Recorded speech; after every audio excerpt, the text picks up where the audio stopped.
আসসালামু আলাইকুম। অবিরাম বাংলার সংবাদে সবাইকে স্বাগত জানাচ্ছি। আমি নাইম ফাথুম মুবিন। শুরুতে বিআরবি কেবলস সংবাদ শিরোনাম। বাংলাদেশের সর্বশেষ গুরুত্বপূর্ণ আপডেট সংবাদে আপনাকে স্বাগত। শুরুতেই সংবাদ শিরোনাম, পরে বিস্তারিত।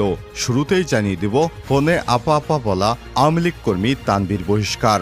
সাবেক প্রধানমন্ত্রী শেখ হাসিনার সঙ্গে ফোনে কথা বলার পর অডিও ক্লিপ সামাজিক যোগাযোগ মাধ্যমে ছড়িয়ে দেওয়ার অভিযোগে বহিষ্কার হয়েছেন যুক্তরাষ্ট্রের নিউ ইয়র্ক মহানগর আওয়ামী লীগের জ্যাকসন হাইটস ইউনিট কমিটির সাধারণ সম্পাদক মোহাম্মদ তানভীর কায়সারকে। তিনি গত 12 সেপ্টেম্বর সাবেক প্রধানমন্ত্রী শেখ হাসিনার সঙ্গে ফোন আলাপের পর তার সেই অডিও ক্লিপটি সামাজিক যোগাযোগ মাধ্যমে ভাইরাল হয়। এরপর জানাবো, এক সালামেই তছনছ জনতা ব্যাংক। 1983 সালে জনতা ব্যাংকে চাকরি শুরু করেন আব্দুস সালাম। এরপর তিনি যত শাখায় কাজ করেছেন সবখানেই বেসুমার দুর্নীতি করে নিজে লাভবান হয়েছেন। তার ব্যাংকের মারাত্মক ক্ষতি করেছেন।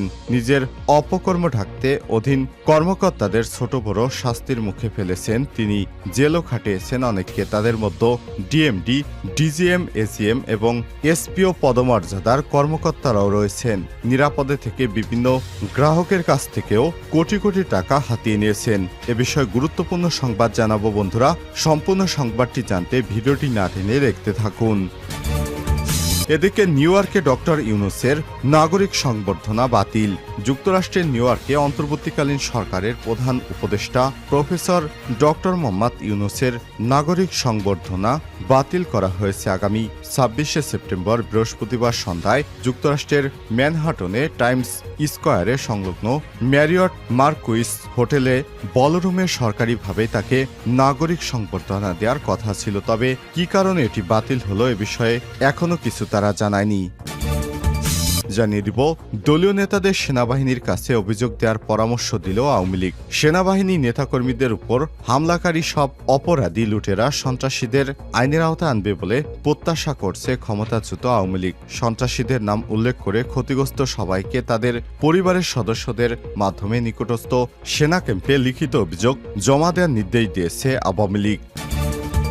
এবারে জানাবো, নির্বাচিত সরকার প্রতিষ্ঠা না হওয়া পর্যন্ত আন্দোলন চলবে বললেন বিএনপি নেতা সালাউদ্দিন।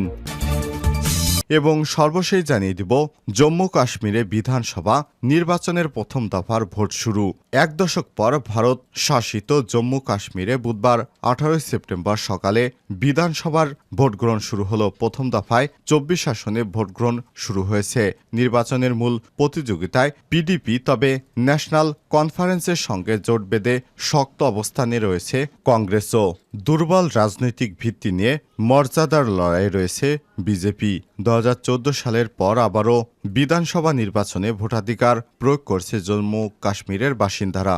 লোকসভা ভোটের পর প্রথম কোনো হাই ভোল্টেজ লড়াই মুখোমুখি রাজনৈতিক দলগুলো। 23 লাখের বেশি ভোটার ভোট দেবেন। National conference, PDP, BJP, Congress সহ বিভিন্ন রাজনৈতিক দল এবং স্বতন্ত্র মিলে প্রার্থীর সংখ্যা 909 জন। প্রিয় দর্শক, এতক্ষণ শুনছিলেন সংবাদ শিরোনাম, এবারে বিস্তারিত।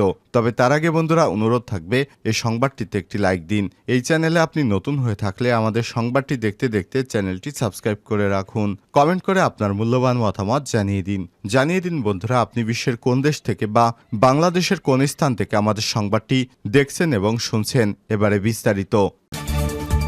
ফোনে আপা আপা বলা আওয়ামী লীগ কর্মী তানভীর বহিষ্কার।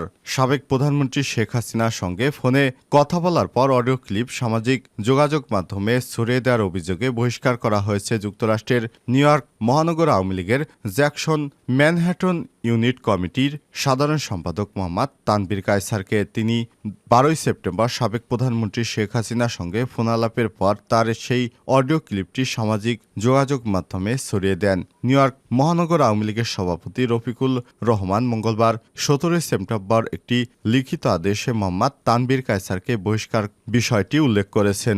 উক্ত বহিষ্কার আদেশে বলা হয়েছে, বারবার সতর্ক করা সত্ত্বেও তানভীর কায়সার দলের নীতি আদর্শ, চেতনা, মূল্যবোধ বিরোধী কর্মকাণ্ডে লিপ্ত থাকায় তাকে দলীয় সিদ্ধান্তে বহিষ্কার করা হয়েছে।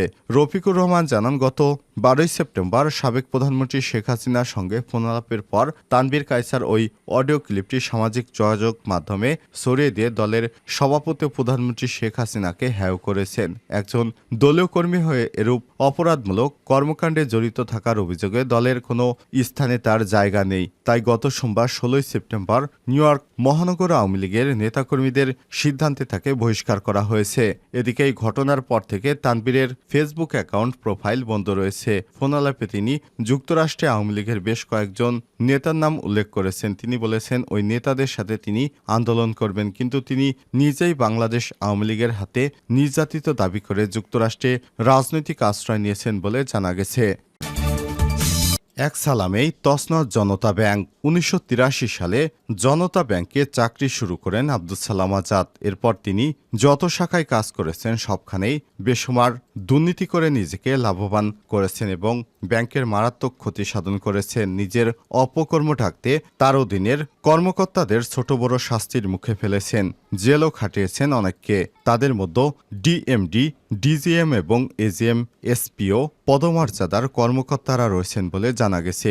নিরাপদে থেকে বিভিন্ন গ্রাহকের কাছ থেকে হাতিয়ে নিয়েছেন কোটি কোটি টাকা। সেই টাকা পাচার করে দুবাইয়ে বাড়ি বানিয়েছেন তিনি। বিপরীতে ডুবিয়েছেন জনতা ব্যাংকে। সর্বশেষ ব্যাংকটির ব্যবস্থাপনা পরিচালক এমডির দায়িত্ব থেকে ৫.৫ বছরে দ্বিগুণ করেছেন খিলাফি ঋণ। এর বেশিরভাগই পুঞ্জীভূত হয়েছে বড় গ্রাহকদের কাছে। কেন্দ্রীয় ব্যাংক দুদক আইনশৃঙ্খলা রক্ষাকারী বাহিনীর বিভিন্ন প্রতিবেদন পর্যালোচনায় এসব তথ্য উঠে এসেছে। বাংলাদেশ ব্যাংকের তথ্য বলছে ২০১৭ সালের ৫ই ডিসেম্বর প্রধান নির্বাহী ও ব্যবস্থাপনা পরিচালক হিসেবে দায়িত্ব গ্রহণ করেন আব্দুস সালাম আজাদ। ওই সময় জনতা ব্যাংকের খেলাপি ঋণের পরিমাণ ছিল ৭,৫৯৯ কোটি টাকা।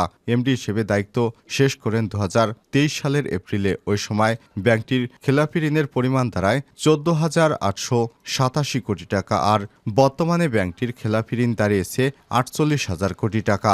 তথ্য বলছে এমডি থাকা অবস্থায় আব্দুস সালাম আজাদ জনতা ব্যাংকের খেলাপি ঋণের তথ্য লুকিয়েছেন, যে ধারা অব্যাহত রেখেছে পরবর্তী এমডি জব্বারও। কিন্তু পরবর্তীত পরিস্থিতিতে নতুন গভর্নর খেলাপি ঋণের প্রকৃত তথ্য বের করে আনায় তা ৪৮,০০০ কোটি টাকায় দাঁড়িয়েছে।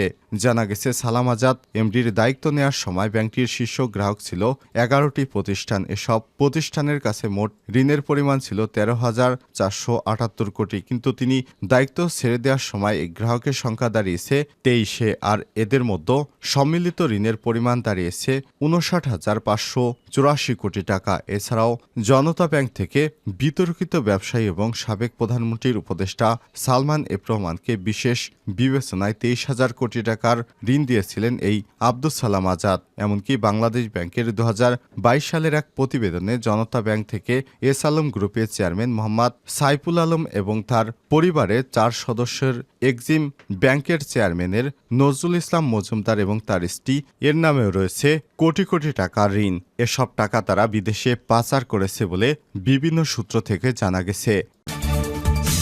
নিউ ইয়র্কে ডক্টর ইউনূসের নাগরিক সংবর্ধনা বাতিল। যুক্তরাষ্ট্রের নিউ ইয়র্কে অন্তর্বর্তীকালীন সরকারের প্রধান উপদেষ্টা অধ্যাপক ডক্টর মোহাম্মদ ইউনূসের নাগরিক সংবর্ধনা বাতিল করা হয়েছে। আগামী ২৬শে সেপ্টেম্বর বৃহস্পতিবার সন্ধ্যায় ম্যানহাটনের টাইমস স্কয়ার সংলগ্ন ম্যারিয়ট মার্কুইন্স হোটেলে বলরুমে সরকারিভাবে তাকে নাগরিক সংবর্ধনা দেওয়ার কথা ছিল। জাতিসংঘের বাংলাদেশে স্থায়ী মিশন এবং new York Bangladesh consul general যৌথভাবে উক্ত অনুষ্ঠানের আয়োজন চূড়ান্ত করেছিল। তার এই সংবর্ধনাকে কেন্দ্র করে নিউ ইয়র্কের বিভিন্ন দল এবং সংগঠন টানা হেঁচড়া শুরু করলে বিরূপ প্রতিক্রিয়া দেখা দেয়। ফলে নাগরিক সংবর্ধনা বাতিল করা হয়। নাগরিক সংবর্ধনা বাতিলের কথা স্বীকার করলেও সঠিক কী কারণে তার এই সংবর্ধনা বাতিল করা হয়েছে তা জাতিসংঘের বাংলাদেশের স্থায়ী মিশন এবং বাংলাদেশ দূতাবাস কিছুই জানায়নি। আগামী ২৭শে সেপ্টেম্বর জাতিসংঘে ভাষণ দেবেন প্রফেসর ডক্টর মোহাম্মদ ইউনূস। তার নাগরিক সংবর্ধনা নিয়ে নিউ ইয়র্কের বিভিন্ন মহলে টানা হেঁচড়া শুরু হয়। প্রায় প্রতিদিনই চলছিল পাল্টাপাল্টি সভা এবং সংবাদ সম্মেলন। নিউ ইয়র্কের বিভিন্ন সংগঠন প্রধান উপদেষ্টা নাগরিক সংবর্ধনা প্রদানের আগ্রহ প্রকাশ করলেও কাউকে দেয়া হয়নি কোনো অনুমতি। আগামী ২৬শে সেপ্টেম্বর সন্ধ্যায় সরকারিভাবেই তাকে নাগরিক সংবর্ধনা দেওয়ার বিষয়টি নিশ্চিত করেছিল বাংলাদেশ দূতাবাস। ২৬শে সেপ্টেম্বর সন্ধ্যায় ম্যানহাটনে টাইমস স্কয়ার সংলগ্ন ম্যারিয়ট মার্কুইন্স হোটেলের বলরুমে সরকারিভাবে প্রধান উপদেষ্টা অধ্যাপক ডক্টর মোহাম্মদ ইউনূসের নাগরিক সংবর্ধনার আয়োজনের ব্যবস্থা করা হয়। হোটেল বুকিংয়ের জন্য মোটা অঙ্কের অগ্রিম অর্থ প্রদান করা হয়েছে হোটেল কর্তৃপক্ষকে। এরই মধ্যে প্রবাসী বাংলাদেশি বিভিন্ন সংগঠনের মাঝে শুরু হয় নানা তোড়জোড়। বিএনপিপন্থী বৈফর নাগরিক সমাজ, জামাত, বিএনপি আর আওয়ামী লীগের নেতাকর্মীদের নিয়ে পরিচালিত বাংলাদেশ সোসাইটি সহ বিভিন্ন মহল ব্যাপকভাবে ডক্টর মোহাম্মদ ইউনূসের নাগরিক সংবর্ধনা দিতে মরিয়া হয়ে ওঠে। বিক্ষোভ কর্মসূচির ঘোষণা দেয় যুক্তরাষ্ট্র আওয়ামী লীগ। বিভিন্ন দল এবং সংগঠন টানাহেঁচড়া শুরু করলে দেশ এবং প্রবাসে বিরূপ প্রতিক্রিয়া দেখা দেয়, ফলে নাগরিক সংবর্ধনা বাতিল করা হয়েছে। দলীয় নেতাদের সেনাবাহিনীর কাছে অভিযোগ দেওয়ার পরামর্শ আওয়ামী লীগের। সেনাবাহিনীর নেতাকর্মীদের উপর হামলাকারী সব অপরাধী লুটেরা সন্ত্রাসীদের আইনের আওতায় আনবে বলে প্রত্যাশা করেছে ক্ষমতাচ্যুত আওয়ামী লীগ। সন্ত্রাসীদের নাম উল্লেখ করে ক্ষতিগ্রস্ত সবাইকে তাদের পরিবারের সদস্যদের মাধ্যমে নিকটস্থ সেনা ক্যাম্পে লিখিত অভিযোগ দেওয়ার পরামর্শ দিয়েছে দলটি। বুধবার 18 সেপ্টেম্বর সকালে 6টার দিকে বাংলাদেশ আওয়ামী লীগ তাদের ভেরিফাইড ফেসবুক পেজে একটি পোস্টে সব কথা জানান। পোস্টটিতে বলা হয়েছে, আমরা সারা দেশ থেকে খবর পেয়েছি বেশিরভাগ থানাতে আওয়ামী লীগ নেতাকর্মীদের বাড়িঘরে হামলা এবং লুটপাটের বিষয়ে সাধারণ ডায়েরিও করতে দেওয়া হয়নি। এতে আরও বলা হয়েছে, যেহেতু সেনাবাহিনীকে ম্যাজিস্ট্রেসি পাওয়ার দেওয়া হয়েছে, তাই এই অপরাধীদের থামাতে এখন সেনাবাহিনীর কাছেই অভিযোগ দেওয়ার বিকল্প নেই। উল্লেখ্য, গতকাল মঙ্গলবার জনপ্রশাসন মন্ত্রণালয়ের এক প্রজ্ঞাপনে সারা দেশে সেনাবাহিনীকে ম্যাজিস্ট্রেসি অর্থাৎ বিচারিক ক্ষমতা দিয়েছে সরকার। আগামী 60 দিন অর্থাৎ 2 মাস বাংলাদেশ সেনাবাহিনীর কমিশনড অফিসারেরা এই বিচারিক ক্ষমতা কাজে লাগাতে পারবেন। এর ফলে ভ্রাম্যমাণ আদালত বসে অপরাধীদের সাজা দিতে পারবেন তারা।